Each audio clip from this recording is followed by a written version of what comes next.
Assalamualaikum warahmatullahi wabarakatuh. Alhamdulillah ala ihsani wa syukru lahu ala taufiqihi wa amtinani. Asyhadu an la ilaha illallah ta'ziman bi sya'nih wa asyhadu anna Muhammadan abduhu wa rasuluh ad-da'i ila ridwani. Allahumma shalli wa sallim wa barik ala nabiyyina Muhammadin wa ala alihi wa sahbihi ajma'in, amma ba'd. Ikhwatal iman, a'azzakumullah, muslimin dan muslimat yang dimuliakan oleh Allah Subhanahu wa taala. Kita bersyukur kepada Allah atas segala nikmat dan karunia yang Allah berikan kepada kita, berupa nikmat keimanan, nikmat Islam, dan hadirnya kita di tempat yang dimuliakan ini. Semoga kehadiran kita mendapatkan tambahan ilmu yang bermanfaat. Allahumma inna nas'aluka ilman nafi'a wa rizqan thayyiba wa amalan mutaqabbala. Kemudian salawat dan taslim kita haturkan kepada junjungan Nabi kita, Nabi Muhammad sallallahu alaihi wasallam. Semoga salam hormat kita tercurahkan kepada beliau, para sahabatnya, keluarganya, dan seluruh umatnya hingga hari kiamat nantinya. Jamaah yang dimuliakan oleh Allah Subhanahu wa taala, kita lanjutkan pengajian kita, pembahasan syarah kitab Riyadhus Shalihin, ya. Dan sudah kita membahas terkait masalah menjaga amalan. Sekarang kita masuk kepada bab yang ke-16, yaitu menjaga sunnah dan adab-adabnya. Ya, menjaga sunnah dan adab-adabnya. Di antara dalil yang disampaikan oleh Al-Imam An-Nawawi rahimahullahu ta'ala adalah ayat yang sangat terkenal. Allah berfirman, laqad kana lakum fi rasulillahi uswatun hasanah liman kana yarjullaha wal yawmal akhir. Sungguh telah ada pada diri Nabi sallallahu alaihi wasallam suri tauladan yang baik bagi orang-orang yang mengharapkan perjumpaan dengan Allah Subhanahu wa taala dan hari akhirat. Ya, dalam surat Al-Ahzab ayat 21. Ini ayat yang terkenal. Ya. Jadi kalau membahas masalah teladan Nabi sallallahu alaihi wasallam, selalu ini yang dibawakan. Sungguh telah ada pada diri Nabi sallallahu alaihi wasallam teladan yang baik bagi orang-orang yang mengharapkan perjumpaan dengan Allah Subhanahu wa taala dan hari akhirat. Jamaah yang dimuliakan oleh Allah Subhanahu wa taala.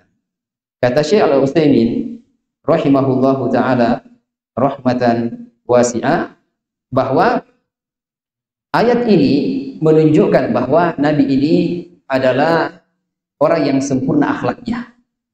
Ya, orang yang sempurna akhlak. Kalau dia sempurna akhlaknya, maka beliau yang dijadikan sebagai barometer untuk dicontoh dan diikuti oleh umat setelahnya. Ya. Jadi ini menunjukkan Nabi sallallahu alaihi wasallam ya contoh yang paripurna, yang sempurna untuk umatnya setelahnya.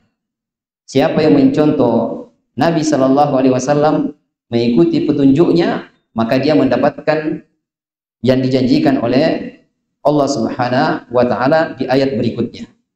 Ya. Perhatikan ayat berikutnya, dan ini disebut dengan ayatul mihnah, ayat ujian. Ya, Allah mengatakan, "Qul in kuntum tuhibbunallaha fattabi'uni yuhibbukumullah wa yaghfir lakum dzunubakum." Katakanlah wahai Muhammad, kalau kalian mencintai Allah Subhanahu wa taala, fattabi'uni, ikuti aku. Artinya ikuti Nabi sallallahu alaihi wasallam. Jadi begini jamaah sekalian. Orang kafir di zaman Nabi di kota Mekah itu mereka mengatakan, kami mencintai Allah. Kami mencintai Allah. Maka turun ayat ini, "Qul in kuntum tuhibbunallaha fattabi'uni." Muhammad katakan kepada mereka, kalau kalian cinta kepada Allah, maka ikuti aku, ikuti Nabi sallallahu alaihi wasallam. Maka yuhibbukumullah, Allah akan mencintai kalian, wa yaghfir lakum dzunubakum, dan mengampuni dosa-dosa kalian. Di sini jamaah sekalian ada dua keutamaan yang didapatkan ketika mengikuti Nabi sallallahu alaihi wasallam. Yang pertama, dicintai oleh Allah Subhanahu wa taala. Ya. Jadi kalau mau dicintai oleh Allah, ikuti Nabi sallallahu alaihi wasallam. Apa yang disampaikan oleh Nabi, sami'na wa ata'na. Kami dengar dan kami taat. Ya.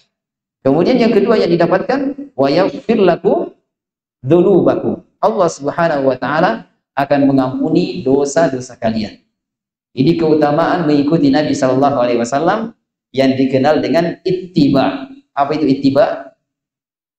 Yang mengikuti Nabi sallallahu alaihi wasallam.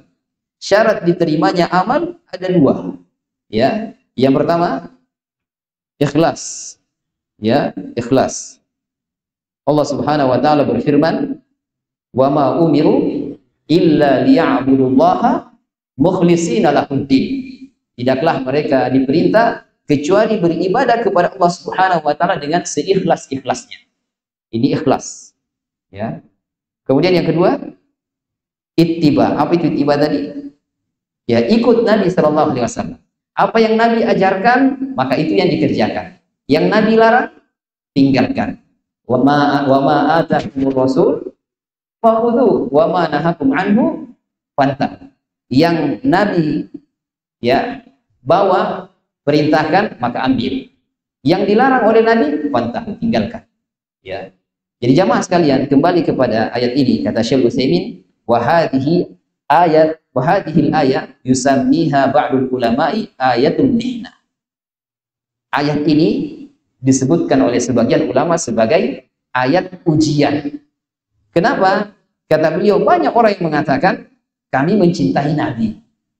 Tapi kalau disuruh taat sama Nabi, waduh, setengah mati. Susah untuk mengikuti Nabi sallallahu alaihi wasallam. Dan jamaah sekalian, sunnahnya Nabi itu banyak sekali. Nanti kita akan sebutkan beberapa sebagaimana yang disebutkan oleh Al-Imam An-Nawawi rahimahullahu ta'ala. Jadi ini hebatnya Imam Nawawi ya.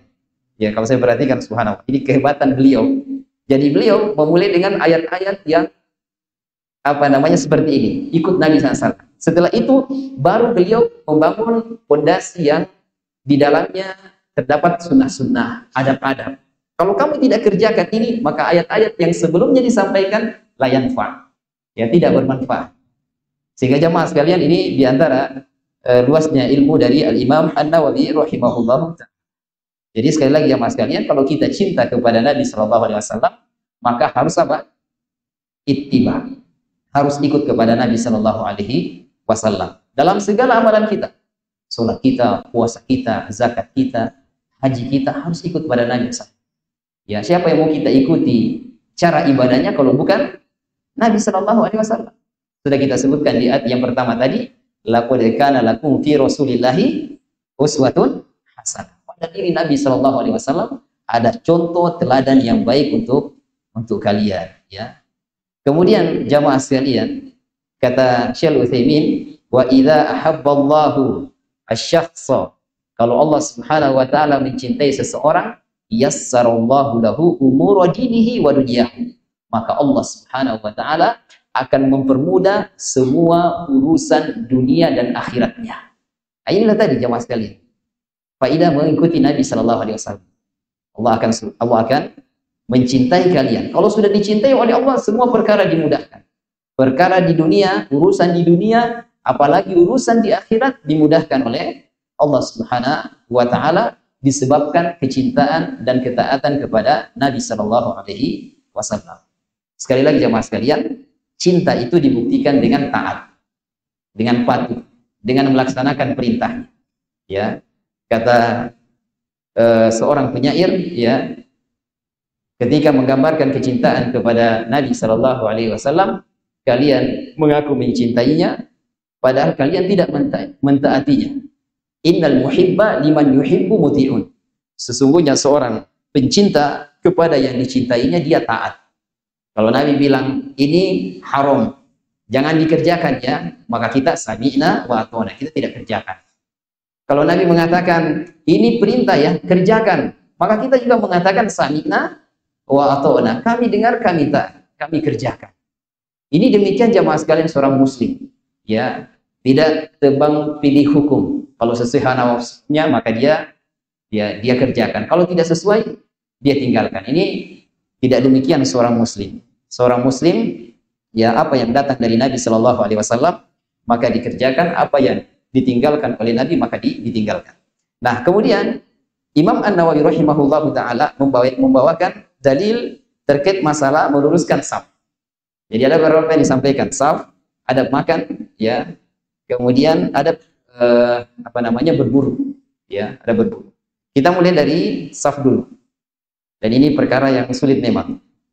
Ya. Kata Nabi Shallallahu alaihi wasallam, hendaknya kalian meluruskan dan merapatkan saf kalian. Kalau tidak, maka la yukhalifannallahu baina wujuhikum. Allah Subhanahu wa taala menjadikan wajah kalian itu berselisih. Ya. Dalam riwayat yang lain, Allah Subhanahu wa taala menjadikan hati kalian itu berselisih. Dan ini di antara mukjizat Nabi. Kalau kita luruskan saf, ada yang lurus, ada yang bengkok, hati itu tidak tenang. Ya. Kita jumpa itu jamaah sekalian, hati tidak tenang. Ya, makanya kita diperintahkan untuk meluruskan dan merapatkan saf kita. Kita mulai dari yang paling dasar jamaah sekalian terkait masalah saf ini.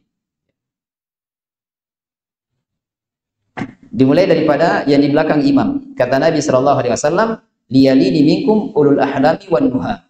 Hendaknya yang di belakang imam itu adalah orang yang berilmu dan dia orangnya dewasa. Ya, artinya dia bisa gantikan imam. Dia paham sunnah-sunnahnya, dia bisa membenarkan imam. Kalau imam keliru, ini pelajaran jamaah sekalian. Kalau imam keliru, imamnya kasih kesempatan dulu untuk perbaiki. Kalau dia lewati ayat itu, baru diingatkan. Kalau hafalannya aboto-boto, tidak lancar, biarkan dia benarkan sendiri dulu. Nanti kalau dia tidak bisa, baru dibenarkan. Dan ingat, yang benarkan yang di belakang sini. Jangan yang di pojok sana. Nanti tidak kedengaran suaranya. Ya. Jadi yang benarkan jamaah sekalian yang di belakangnya si imam. Kalau yang di belakangnya pas tidak tahu, ya di samping kiri kanannya. Ya, demikian jamaah sekalian, adab terkait masalah membenarkan imam. Jadi yang di belakangnya imam, orang yang berilmu dan orang yang dewasa. Kalau ada anak-anak yang mau maju, sebaiknya di pinggirnya, pinggir kanan atau di pinggir kirinya. Ya. Baik. Lebih mudahnya mungkin di suatu masjid ada imam kedua, imam ketiga, itu dia di belakangnya. Karena tidak mungkin dia ditunjuk kecuali dia sudah diketahui keilmuan dan kedewasaannya. Kemudian jamaah sekalian, terkait masalah merapatkan saf sekarang. Ya. Kata Nabi Shallallahu alaihi wasallam, ibadallah, wahai hamba-hamba Allah Subhanahu wa taala, ya, hendaknya kalian meluruskan saf kalian atau Allah Subhanahu wa taala menjadikan wajah kalian itu berselisih. Ya. Sehingga ini perintah yang keras dari Nabi agar kita meluruskan dan merapatkan saf kita. Bahkan jamaah sekalian, ya, di zaman Umar bin Khattab, beliau itu sangat keras sekali. Ketika Umar sudah mau takbir begini, sudah mau takbir, dia turunkan lagi. Dia lihat lagi di belakang. Lihat lagi safnya sudah lurus, ya, atau belum. Bahkan jamaah sekalian, Umar bin Khattab punya seseorang petugas yang meluruskan saf, ya. Kata Abu Utsman, saya tidak pernah melihat seseorang yang begitu besar perhatiannya terhadap saf melebihi Umar bin Khattab. Terkadang kami semua telah menghadap ke kiblat hingga kami kira akan bertakbir. Beliau masih menoleh ke belakang dan melihat pundak-pundak kami. Ya. Kemudian terkadang beliau memutus satu orang, coba periksa. Ini bagus dihidupkan sunnah ini jamaah sekali-kali. Suruh jalan satu orang.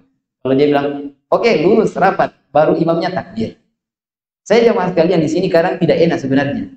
Kalau saya jalan nanti, maafari misalnya, atau dianggap terlalu ekstrim ya. Sehingga kadang saya lihat saja kalau sudah rapat sedikit, ya kadang dibiarkan. Tapi sebenarnya lurus rapatnya saf, kalau itu lurus saf, Nabi mengatakan, fa inna taswiyatas sufuf min tamami as-shalah. Lurus dan rapatnya saf ini kesempurnaan salat. Berarti kebalikannya apa? Kalau tidak lurus, tidak rapat, salatnya ya tidak sempurna. Itu namanya wajhul mukhalafah. Kebalikannya. Jadi kita diperintahkan untuk meluruskan, merapatkan jamaah sekalian, ya, agar salat kita itu sempurna. Ya. Demikian juga di zamannya Utsman bin Affan. Ini juga sama. Orang-orang ini yang sudah divonis masuk surga jamaah sekalian. Sehingga para ulama kita mengatakan, siapa yang ingin mengambil contoh, ya falyata'assa bil mauta, maka dia menjadikan contoh kepada orang-orang yang sudah meninggal. Kenapa? Karena mereka aman dari fitnah. Di antaranya Abu Bakar, Umar, Utsman, ya, dan seterusnya. Baik jamaah yang dimuliakan oleh Allah Subhanahu wa taala, yang dirapatkan itu sebagaimana gambar di sini yang dirapatkan. Ya. Jadi dirapatkan pundak dengan pundak, kemudian kaki dengan kaki. Ya, kaki dengan kaki. Jadi jangan jadikan sajadah, ini diantara kesalahan dalam sholat berjamaah, menjadikan sajadah sebagai patokan lurus dan rapat saf. Bayangkan ya kalau sajadahnya itu 80 cm. Ya, ini 60 cm ya. Kalau 80 cm dan itu dijadikan sebagai ukuran lurus dan rapatnya saf, betapa longgarnya saf itu ya. Dan setan di situ bermain ya. Jadi diantara mudarat kalau saf itu tidak rapat adalah diisi oleh setan. Dan Nabi Shallallahu Alaihi Wasallam mengatakan, sungguh saya melihat ya setan itu seperti anak kambing masuk ke sela-sela saf kalian. Jangan bilang ya, oh kalau itu bagus, setan ikut sholat. Setan tidak ikut sholat. Dia malah datang untuk mengganggu orang yang sholat. Makanya jamaah sekalian, di antara sebab orang itu tidak khusyuk dalam sholatnya, karena safnya yang tidak rapat. Safnya yang tidak rapat. Dan di antara sebab orang bisa khusyuk harus dirapatkan saf. Ya. Sehingga kalau tidak rapat dan tidak lurus saf, maka setan datang. Ya, memberikan angan-angan. Sesuatu yang tidak terpikirkan di luar sholat bisa jadi terpikirkan di dalam sholat. Coba bayangkan ya, kita sholat Allahu Akbar. Ini hal tidak terpikirkan di luar sholat. Tapi ketika kita sholat, oh muncul semua itu. Nah, ini tipu daya setan. Ya. Jadi jamaah sekalian, ini diperhatikan ya terkait masalah lurus dan rapatnya saf. Karena ini termasuk kesempurnaan sholat. Kemudian ini keliru gambar. Yang dirapat, yang diluruskan itu di tumit belakangnya, yang ini nih. Yang ini. Ini satu, ini dua. Jadi yang nomor satu, bukan yang nomor dua. Jadi bukan ibu ini jadi depannya, tapi yang di belakangnya. Ini yang diluruskan di belakang. Nah kita sudah misalnya punya garis di sini. Ya tinggal diluruskan tumit kita di belakang. Ya. Kemudian kalau misalnya dia pakai kursi, nah ini banyak yang pakai kursi biasanya, yang diluruskan juga ini, yang di belakangnya. Misalnya kalau ini garisnya, nah ini yang diluruskan, ya, bukan yang di depannya, ya. Jadi jamaah sekalian ini terkait masalah pengaturan saf ketika menggunakan kursi, dan ini yang disebutkan oleh Syekh Utsaimin rahimahullahu taala, ya. Jadi kenapa harus rapat dan lurus safnya? Kata Nabi Shallallahu Alaihi Wasallam, "Walladzi nafsu Muhammadin biyadih, demi zat yang jiwa Muhammad ada di tangannya." Artinya demi Allah. Jadi Nabi bersumpah mengatakan demi Allah. Dan orang kalau bersumpah harus menggunakan nama Allah Subhanahu Wa Taala. Tidak boleh yang selainnya. Ya, karena Nabi mengatakan, "Man halafa bi ghairillah faqad asyrak." Siapa yang bersumpah dengan nama selain Allah maka dia telah berbuat syirik. Ya. Dan tidak boleh juga mengatakan, ini sering saya dengar ya, dia tidak melakukan hal itu ya, kemudian dia dipaksa, kamu lakukan itu, tidak, demi Allah saya mati kalau saya, ya kalau saya lakukan ini saya mati. Nah, ini juga tidak boleh ya, cukup dia bersumpah dengan nama Allah saja, demi Allah bukan saya. Jangan bilang saya mati kalau saya lakukan ya, ini masuk kepada bab mubahalah nantinya ya. Kemudian kata Nabi, demi Allah ini aru asyayatin tadkhulu min khalalis saf. Ya, saya melihat syaitan itu masuk di sela-sela saf. Ya, tujuannya apa? Untuk mengganggu manusia, biar tidak khusyuk di dalam sholatnya. Ya. Kata Nabi Shallallahu Alaihi Wasallam, janganlah kalian membiarkan celah-celah untuk syaitan. Siapa yang menyambung saf, maka Allah Subhanahu Wa Taala akan menyambungnya. Ya, disebutkan oleh para ulama hadis, menyambungnya ini banyak maknanya. Di antaranya disambung kebersamaannya. Di antara kaum muslimin yang hadir, kalau dia menyambung saf, maka disambung kebersamaannya. Yang kedua jamaah sekalian, maksudnya adalah dia bisa khusyuk di dalam sholatnya. Karena syaitan tidak bisa mengganggunya. Ya. Kemudian kata Nabi, dan barang siapa yang memutus saf, maka Allah Subhanahu Wa Taala akan memutusnya. Jadi sekali lagi jamaah sekalian diluruskan dan dirapatkan safnya. Jangan dibuat renggang. Kemudian saf terbaik bagi laki-laki, ya. Nabi SAW mengatakan, "Lau ya'lamun nas ma fin nida wa saffil awal, tsumma lam yajidu illa yastahimu lastaham." Seandainya orang itu tahu besarnya pahala di saf pertama dan juga pahala azan, kemudian mereka tidak bisa mendapatkannya kecuali harus diundi namanya. Jadi saking banyaknya orang di sini, maka imamnya mengatakan, sudah diundi saja namanya. Yang keluar namanya di saf pertama, yang tidak keluar di saf kedua. Nah, ini saking besarnya pahalanya. Kalau dia tahu pahalanya seperti itu, dia akan berundi. Ya, maka kata Nabi, dia akan melakukan hal demikian. Karena besar pahalanya. Jadi azan sama saf pertama ini pahalanya besar. Ini khususnya para laki-laki, ya. Saya sering kalau di sini, kalau kosong di sini, baku ini dorong. Kita dapat, kita mau. Saya pakai baju kaos, kita saja. Ya, ini tidak boleh saling saling dorong. Dan ini sudah kita bahas pada pembahasan al-isar.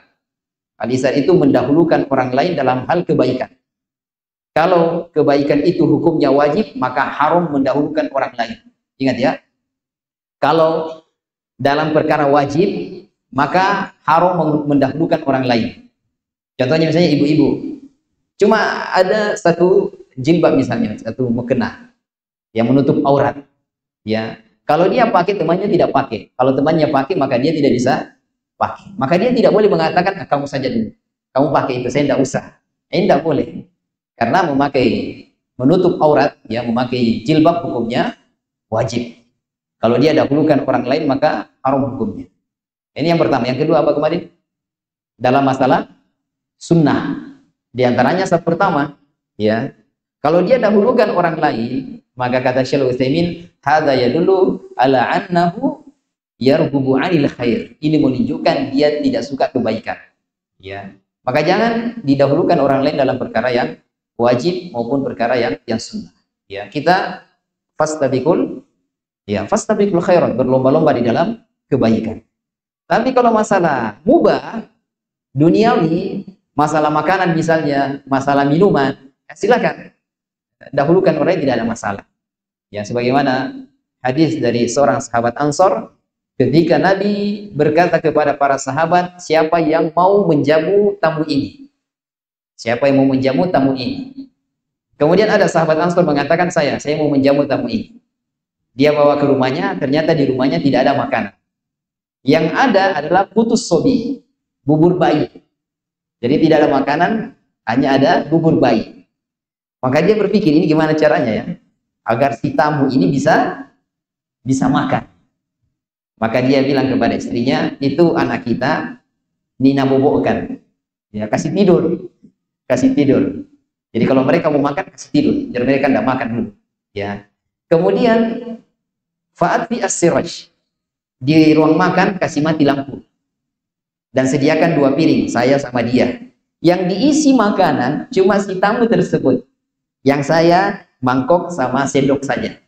Maka dia lakukan sebagaimana perintah suaminya. Nah, ini yang tamu masuk, ini gelap. Dia juga tidak bertanya begitu. Dia mungkin saking laparnya, dia cuma duduk saja, kemudian mereka berdua makan. Yang sahabat ini, yang punya rumah, dia bunyikan begini. Agar seakan-akan dia ikut makan, agar temannya ini menyangka oh dia juga ikut makan. Ya, kalau itu kelihatan nyala lampu, mungkin dia tidak enak. Ya, tapi inilah isar jamaah sekalian, mendahulukan orang lain dalam perkara yang mubah, perkara dunia, maka itu terpuji. Ya, itu sangat terpuji. Kita di zaman sekarang sekeknya luar biasa. Ya, sekek mati ya. Hanya masalah masalah dunia kita berseteru, ya. Kita saling sikut dan seterusnya, maka ini perkara yang sangat tercela. Para sahabat Nabi itu luar biasa isarnya ya, mendahulukan orang lain. Baik, kata Nabi SAW, khairu suhufir rijali awwaluha. Sebaik-baik saf untuk laki-laki adalah yang paling pertama, ya. Jadi sekali lagi para bapak-bapak ya, bapak-bapak ambil saf pertama ya, jangan mau saf kedua. Ya, jangan mau saf kedua. Apalagi saf paling belakang, ambil saf pertama, ini pahalanya sangat besar. Kemudian kata Nabi SAW, wa syarruha akhiruha. dan yang paling buruk dari saf laki-laki adalah paling belakangnya. Logikanya begini Bapak Ibu sekalian. Kalau kita disuruh beli buah, datang ke penjual buah, di situ tersedia ada buah yang sangat segar sekali. Kemudian di sampingnya ada buah yang sudah mau busuk. Kira-kira yang diambil yang mana? Pasti yang segar-segarnya jamaah sekali. Ini perumpamaan yang menggali akal kita untuk berpikir lebih jernih, lebih semangat dalam meraih akhirat jamaah sekali. Jangan sampai dalam masalah dunia kita semangat, tapi masalah akhirat tidak apa-apa di belakang-belakang saja. Ya, padahal Nabi mengatakan terkait masalah surga, "Idza sa'altumullaha fas'aluhu al-firdaus, fa innahu a'lal jannah." Kalau kalian minta surga kepada Allah, mintalah surga apa? Firdaus, karena dia adalah surga yang paling tinggi. Jangan minta yang di bawah-bawahnya, minta yang paling tingginya. Ya. Baik ikhwatal iman, a'azzakumullah. Kemudian kata Nabi, wa khairu sufufi nisa akhiruha. Dan sebaik-baik saf bagi wanita adalah yang akhirnya. Ini kebalikannya laki-laki. Wa syarruha awwaluha. Dan yang buruknya adalah depannya. Para ulama hadis, khususnya yang ini nih jamaah sekalian, ketika mengomentari masalah saf wanita, ini kalau tidak ada hijabnya. Ini kalau tidak ada hijabnya. Tapi kalau misalnya ada hijabnya, maka sebagian ulama mengatakan tidak ada masalah wanita itu mengisi saf yang di depannya. Ya, tapi kalau misalnya dia terbuka, maka yang terbaik di belakangnya. Ya. Wallahu a'lam, ini khilaf di antara para ulama jamaah sekalian. Baik ikhwatal iman azakumullah. Ya, posisi saf seperti ini. Kalau dia satu orang, ini imam ya, ini imam. Ini makmum. Maka imam sama makmum itu sejajar. Dan ini sebagaimana hadis dari Ibnu Abbas, sepupunya Nabi Shallallahu Alaihi Wasallam. Ketika Ibnu Abbas ikut sholat bersama Nabi, ternyata Ibnu Abbas di sebelah kirinya Nabi. Jadi kalau begini, Ibnu Abbas sebelah sini. Maka Nabi kasih begini. Beliau bawa di sebelah kanannya dan sejajar. Kata Ibnu Hajar Al-Asqalani, ya, dari mazhab Syafi'i, imam dan makmum itu sama, sejajar. Ya, makmum tidak mundur sedikit dan imam tidak maju sedikit, tapi dia sejajar. Kemudian yang kedua jamaah sekalian, 3 orang atau lebih, ya, ini kita sudah pahami insyaallah. Ya, jadi kalau 3 orang ini imam, ini makmum. Ya, usahakan si imam selalu di tengah. Ya, selalu di tengah. Jangan imamnya terlalu di pinggir atau di pinggir kiri atau di pinggir kanan. Usahakan selalu di tengah. Kemudian yang ketiga, 1 laki-laki dan 1 wanita. Nah, ini benar kalau si wanitanya ini makmum, ini imam. Ya. Jadi wanitanya di belakang. Mungkin 2 saf, 3 saf tidak ada masalah. Yang keempat, 2 laki-laki, 1 perempuan. Yang imam sama makmum, laki-laki dua-duanya, ini sejajar. Yang wanitanya di belakang. Ya, yang wanitanya di belakang. Ya. Kemudian yang kelima, 2 orang wanita. Ya, 2 orang wanita, maka ini sama juga hadisnya Ibnu Abbas. Dia sejajar. Imam, makmum sejajar. Yang keenam, 3 orang wanita atau lebih. Mungkin 10 atau 20. Kalau bisa dalam 1 saf, maka semuanya sama. Tidak ada perbedaan imam dan makmum, sejajar. Ya. Beda kalau laki-laki tadi ya. Kalau laki-laki, kalau misalnya 4 orang, 1 jadi imam, imamnya di depan. Yang 3 orang di belakang. Saf yang keduanya. Ya, maksudnya saf di sininya ya. Jadi kalau wanita itu sama semuanya. Sebagaimana hadis dari Aisyah radhiyallahu taala anha ketika beliau mengimami para sahabiat, ya, para sahabat wanita yang lain. Maka beliau berada di tengah-tengahnya. Ya, berada di tengah-tengahnya. Yang ketujuh, beberapa laki-laki dan wanita. Ini juga sudah diketahui. Ini imam, ini makmum, laki-laki, ini makmum, perempuan. Kemudian yang ke-8, bila ada anak-anak, maka anak-anaknya berada di tengah. Ya. Baik, ini jamaah sekalian terkait masalah pengaturan saf. Wallahu taala alam bissawab. Jadi jamaah sekalian, ya kembali kepada mengikuti Nabi Shallallahu Alaihi Wasallam, maka safnya diluruskan dan dirapatkan. Ya, jangan ada yang terlalu maju, jangan ada yang longgar. Ya, meskipun mungkin banyak orang tidak suka, tapi karena ketaatan kita kepada Nabi Shallallahu Alaihi Wasallam, maka ya kita sami'na wa ata'na, dengar dan taat. Ya. Jadi jamaah sekalian, ya semoga Allah memberikan taufik kepada kita semuanya untuk mengamalkan perintah Nabi Shallallahu Alaihi Wasallam. Dan jangan dipahami kalau disebut sunnah berarti boleh ditinggalkan. Tidak. Ada sunnah tapi dia hukumnya wajib. Ya, ada sunnah tapi dia hukumnya wajib. Bahkan ditekankan untuk dikerjakan. Dan semua ini hanya diketahui jamaah sekalian kalau kita mau belajar. Ya, kalau kita belajar. Jadi sekali lagi semoga Allah memberikan taufik dan hidayahnya kepada kita semuanya.